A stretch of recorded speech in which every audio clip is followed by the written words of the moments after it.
Hello guys, good morning, welcome to my pet blog. आज चाहिँ यो अर्को कालो पोथी ओथारो बस्या जस्तो लाग्यो मलाई चाहिँ। अन्डा छ, बसिरहेको छ। अनि यो चाहिँ अन्डा पार्न बसिरहेको छ। यो चाहिँ फिनिक्स हो। यो चाहिँ कालो पोथी भयो, अर्कैवाला बस्छ कि ओथारो हेरौँ। मरि भइहाल्यो। त्यो चाहिँ घाँटी खुइले पोथी, उसलाई पनि बाहिर छोड्नु लानुपर्छ। मैले चाहिँ आजभोलि कुखुराहरू बाहिर छोड्न लगाएको छौँ, किनकि गर्मी सुरु भइसक्यो। अनि गर्मीमा त सर्नु परिहाल्यो नि। अनि यो चाहिँ मेरो लुइचे पाली भइहाल्यो। हजुरहरूलाई प्रायः म यही पाली देखाएर हुन्छु।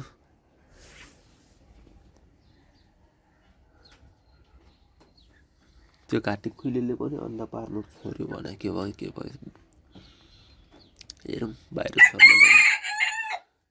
त्यो कालो पोथी पनि बाहिरबाट ल्याएको थियो, तल छोडिरहेको थियो, माथि आइरहेछ। अनि अन्डा हालिदिएको बसिरहेछ। 2-3 दिन भयो ओथारो बस्न खोजेछ, त्यही भएर हालिदियो। अर्को क्रायो भने अन्डा खाइदिन्छु फेरि, के गर्ने।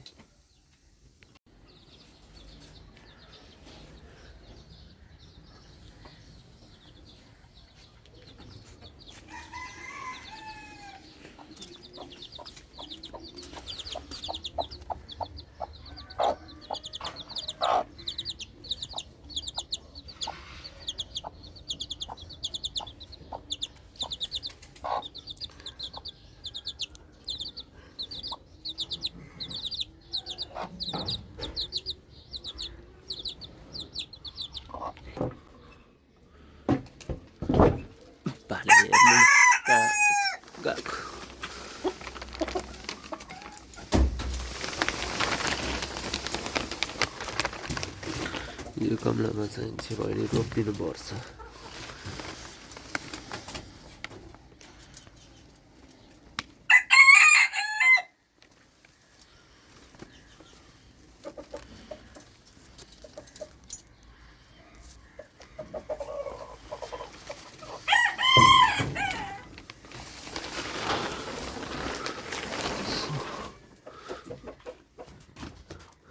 कन्फ्युज छ बस्ने कि नबस्ने भन्ने।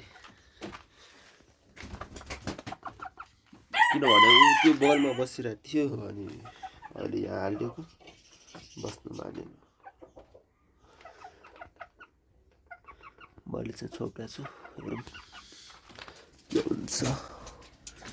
अनि आउनु खोजिरहेछ, भित्र जाली छ, आउँछ ल। राम्रो भएको छ यो पालि पनि, चिटिक्क बढेको छ अहिले चाहिँ।